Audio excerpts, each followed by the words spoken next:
Welcome to our deep dive.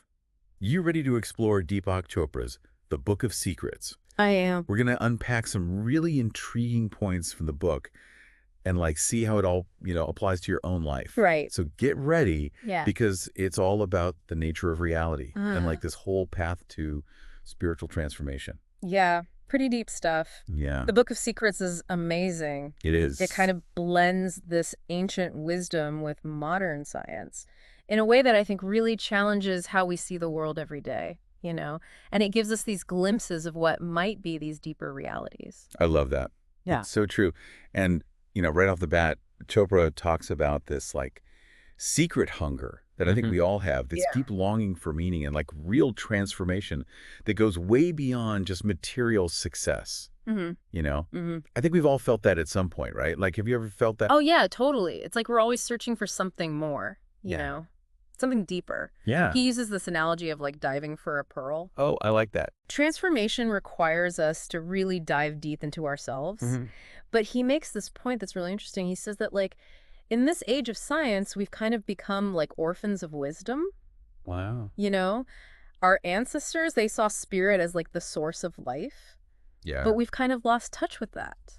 I think that's so true. And it's interesting because even with all of our scientific advancements, there's still these moments, these experiences that just defy explanation, you know? Totally. Like moments of wonder or childhood experiences that just kind of stick with you and they make you think, is there more to life than what I'm seeing?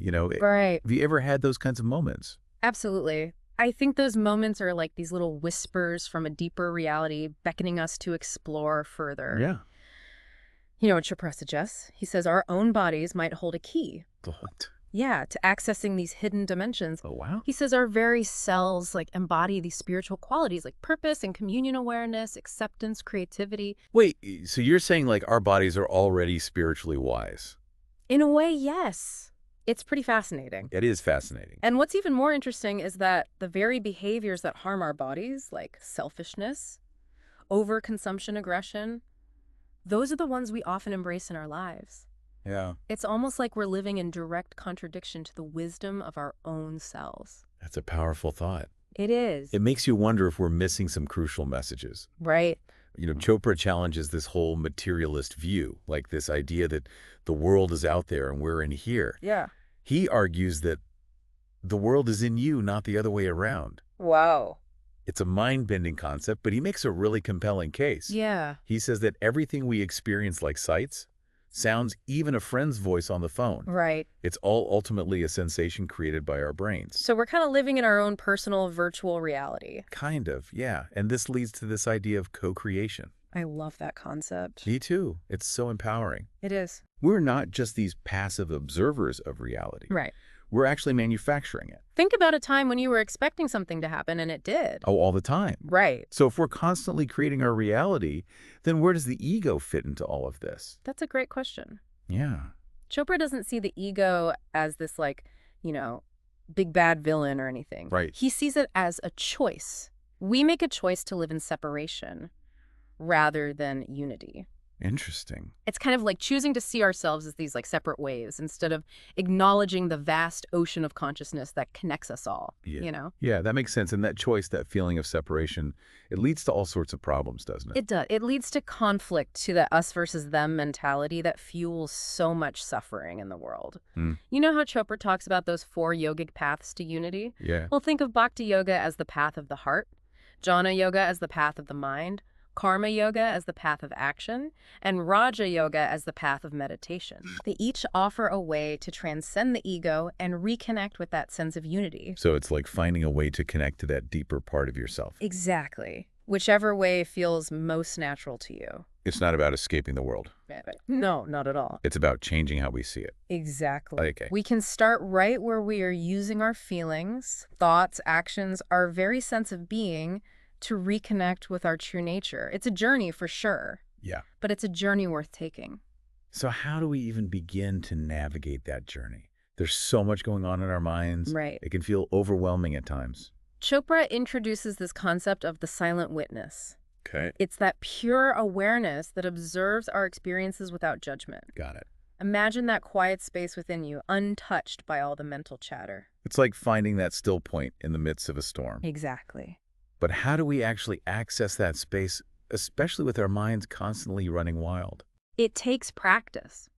Meditation, mindfulness, self-reflection. Mm. These are all tools that can help us quiet the mind and detach from our thoughts and feelings. Okay. It's about creating space between ourselves and the ego so we can see things with more clarity. It's like hitting the pause button and all that mental chatter, Yes, Just giving ourselves a chance to breathe and just be. exactly. And, another aspect of the ego that Chopra explores is the shadow self. Okay, the shadow self. It's that part of us we tend to reject, deny, all those qualities we deem unacceptable or undesirable. It's like our hidden dark side. Kind of, yeah. All the stuff we try to sweep under the rug. But Chopra argues that embracing our shadow is essential for true wholeness and authenticity. Really? He says the shadow isn't something to be feared or avoided, but Right. rather acknowledged, accepted, and integrated. So it's not about pretending those shadow parts don't exist, No. but about shining a light on them and understanding why they're there. Precisely. When we repress our shadow, it doesn't just disappear. It goes underground and continues to influence us in unconscious ways. Yeah, it's like trying to hold a beach ball underwater. It's just going to keep popping up somewhere else. Exactly. Chopra suggests we can start integrating our shadow by becoming aware of what we project onto others. Okay. For example, if you find yourself constantly judging someone for being selfish, it might be a clue that you're repressing your own selfishness. That's a good point. Hmm. It's like looking in a mirror, isn't it? What we see in others often reflects something within ourselves. It does. He also suggests paying attention to our dreams, fantasies, even slips of the tongue for hints about what we're hiding from ourselves. Oh, wow. It's about bringing those hidden parts into the light of awareness. This whole idea of shadow work sounds pretty intense, It can be. but I can see how it could be incredibly freeing. It is. It's a path to greater freedom and self-acceptance. As we embrace our shadow, we free ourselves from the need to hide or deny parts of ourselves. We become more comfortable with who we truly are, flaws and all. And when we're more accepting of ourselves, it becomes easier to accept others too. Yeah. Right? Absolutely. It allows us to show up in the world with more authenticity and vulnerability, which creates deeper connections with others. That makes a lot of sense. Yeah. So we've talked about the ego and the shadow self, but there's another big piece to this puzzle: fear. Oh, yeah. It's such a powerful emotion, It is. and it can really keep us stuck, that ego-driven cycle. Fear is often rooted in that sense of separation, that belief that we're not safe, not loved, not enough. Right. And when we're operating from fear, we tend to make choices based on self-preservation rather than love, joy, or creativity. Yeah, it's like we're constantly on guard, always looking out for danger. Hmm. It's hard to relax and enjoy life when you're in that state of mind. It is. Chopra encourages us to face our fears, to understand where they come from, and to move towards a state of greater fearlessness. He reminds us that we are not our fears, that fear is just an emotion, a temporary state of mind. Think about how water always finds the path of least resistance, flowing around obstacles. Yeah. It's like that in our own lives, too. When we're aligned with our purpose, things just seem to flow more easily. That's a beautiful way to think about it. Yeah. So how do we cultivate that sense of fearlessness?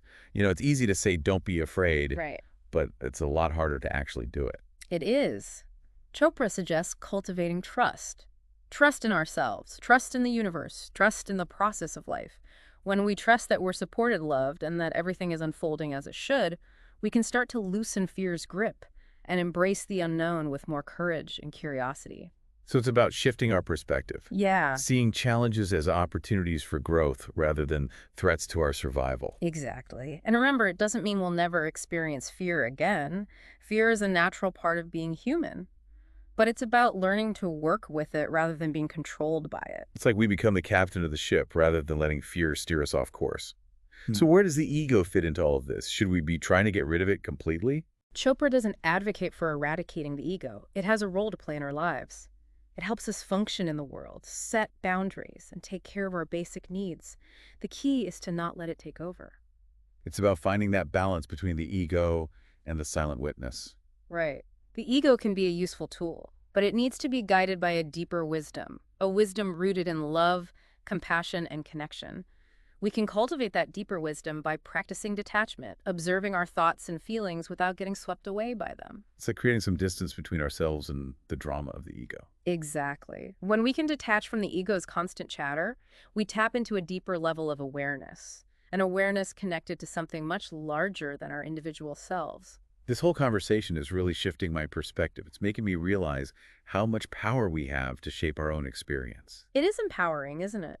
Ultimately, Chopra's vision of spiritual transformation is about moving beyond those limitations of the ego and embracing the truth of who we are, spiritual beings having a human experience. Wow, it's about remembering that we're not just these isolated individuals, Right. but part of something much vaster and more interconnected. Exactly. It's about awakening to the interconnectedness of all things, to the beauty and mystery of life, and to the limitless potential that exists within each and every one of us. This is incredible, and I think that's a great place to pause for now. Okay. We've covered so much ground We already, have. but there's still so much more to explore in the Book of Secrets. I know. I can't wait. So make sure to join us for part 2 of our deep dives, where we'll continue to unpack Chopra's insights and see how they can help us live more awakened and fulfilling lives. Sounds good. See you there.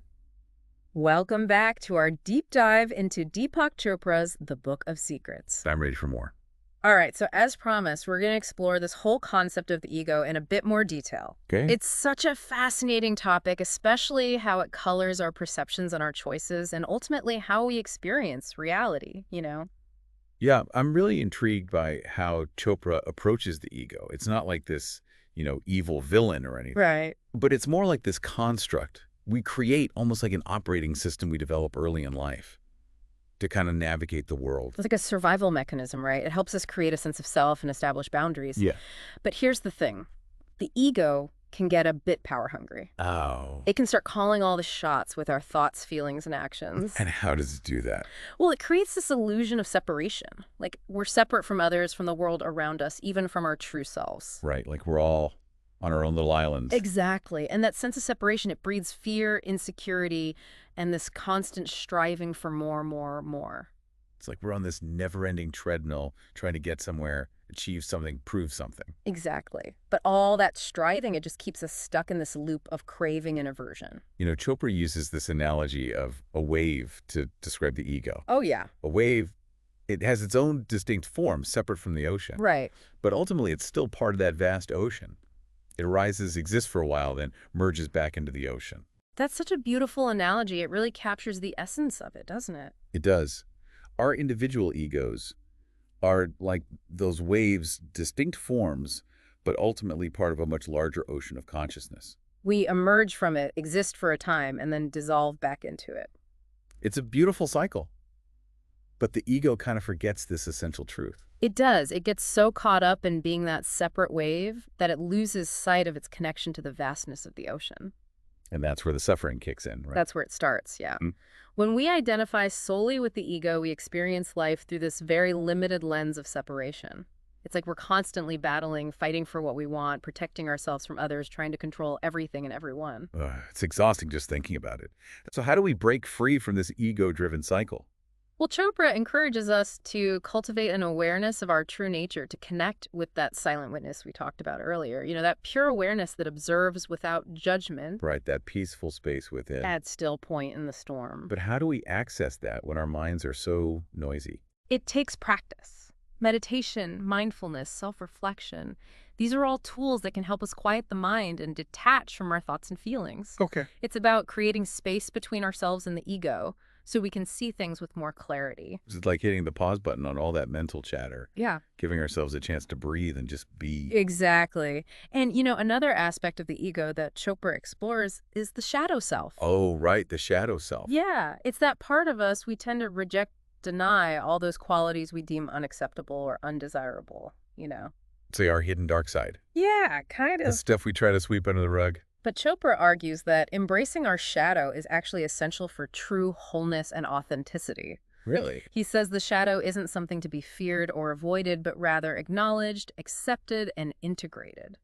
So it's not about pretending those shadow parts don't exist, No. but about shining a light on them and understanding why they're there. Precisely. When we repress our shadow, it doesn't just disappear. It goes underground and continues to influence us in unconscious ways. Right, it's like trying to hold a beach ball underwater. Yeah. It's going to keep popping up somewhere else. Exactly. Chopra suggests that we can start integrating our shadow by becoming aware of what we project onto others. Okay, that makes sense. For example, if you find yourself constantly judging someone for being selfish, It might be a clue that you're actually repressing your own selfishness. Hmm, that's a good point. Yeah. It's like looking in a mirror, isn't it? Yeah. What we see in others often reflects something within ourselves. Exactly. He also suggests paying attention to our dreams, fantasies, even slips of the tongue, Yeah. just little hints about what we might be hiding from ourselves. It's like our subconscious is trying to tell us something. It is. It's about bringing those hidden parts into the light of awareness. Yeah, this whole idea of shadow work sounds pretty intense, It can be. but I can see how it could be incredibly freeing. It is. It's a path to greater freedom and self-acceptance. As we embrace our shadow, we free ourselves from the need to hide or deny parts of ourselves. We become more comfortable with who we truly are, flaws and all. And when we're more accepting of ourselves, it becomes easier to accept others too, right? Absolutely. It allows us to show up in the world with more authenticity and vulnerability, which creates deeper connections with others. All right, so we're back and ready to wrap up our deep dive into the Book of Secrets. I'm excited for this last part. Me too. This time we're going to dive into this whole concept of choice, Choice. which is something we do every single day. Right, every day. But Chopra, he has a way of making us rethink even the most ordinary things. Yeah, he does. He challenges us to see choice through this whole new lens. So how does he approach choice then?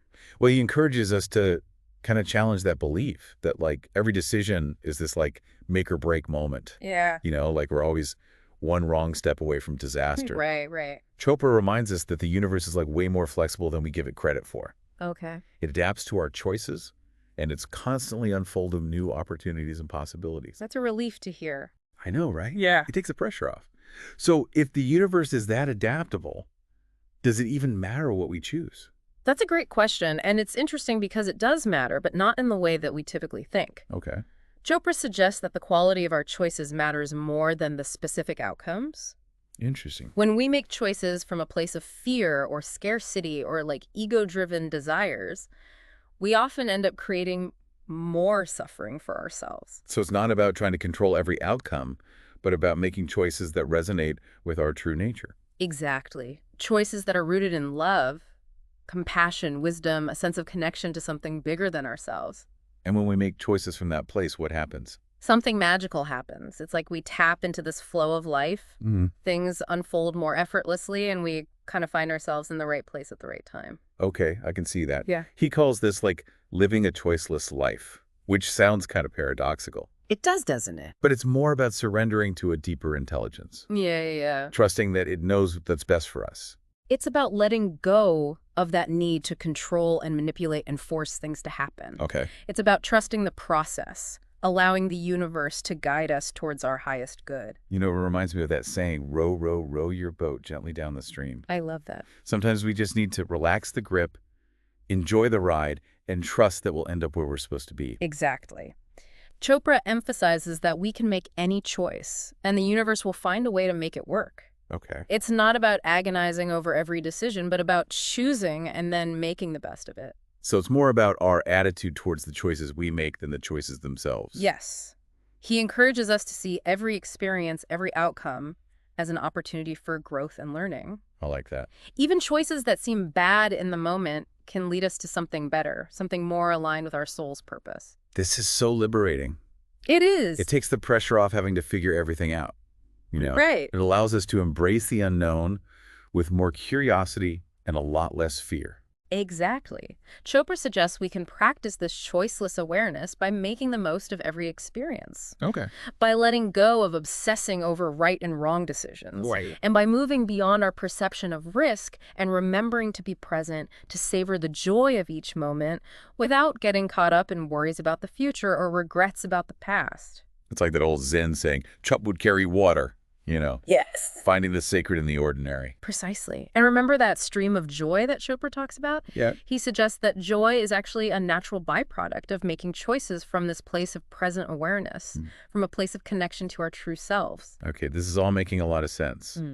But how do we actually start making choices from that deeper place of wisdom? Right. It feels like our minds are bombarded with so much noise, so many competing voices all the time. It can feel that way, and that's where those 10 principles that Chopra outlines in the Book of Secrets come in. Okay, the 10 principles. They offer a framework for understanding how reality works and how we can align ourselves with the flow of life. So they're like guiding Well, principles. yes, like Yeah. a compass pointing us in the right direction. Okay, I like that. Yeah. So what are some of these principles? Well, the first one is the physical world is a mirror of consciousness. Which goes back to that idea that the world is within us. Exactly. What we see around us is a reflection of our own thoughts, beliefs, and Like perceptions. we're creating our own reality. We are. And the second principle is awareness is collective. We all draw it from a common source. So this speaks to that interconnectedness of everything. Yes, we're not isolated individuals, but threads woven into a larger tapestry of consciousness. I love that. And what's the third principle? The third principle is awareness expands within itself. Meaning. The more aware we become, the more we realize how much more there is to discover. So it's like a never-ending journey of self-discovery. It is. It's like climbing a mountain. The higher you climb, the more you see, and the more you realize how much more there is to explore. What about the fourth principle? The fourth principle is consciousness creates by design. Okay. Chopra argues that nothing is random. Our lives are filled with signs, symbols, and synchronicities, all guiding us toward our highest good. Wow, I've definitely experienced that. And the fifth principle. The fifth principle is physical laws operate efficiently with least effort. Okay. Nature is inherently efficient, and when we align ourselves with the flow of life, things tend to unfold with grace and ease.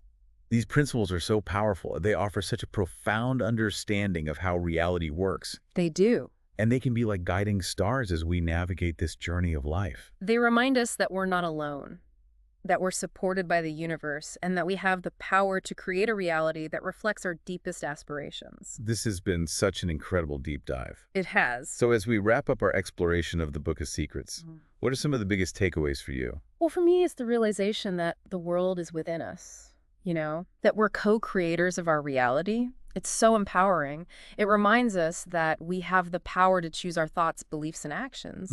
And those choices, those intentions, they shape the reality we experience. It's a reminder that we're not just passive bystanders, but active participants in the unfolding of our lives. Yes.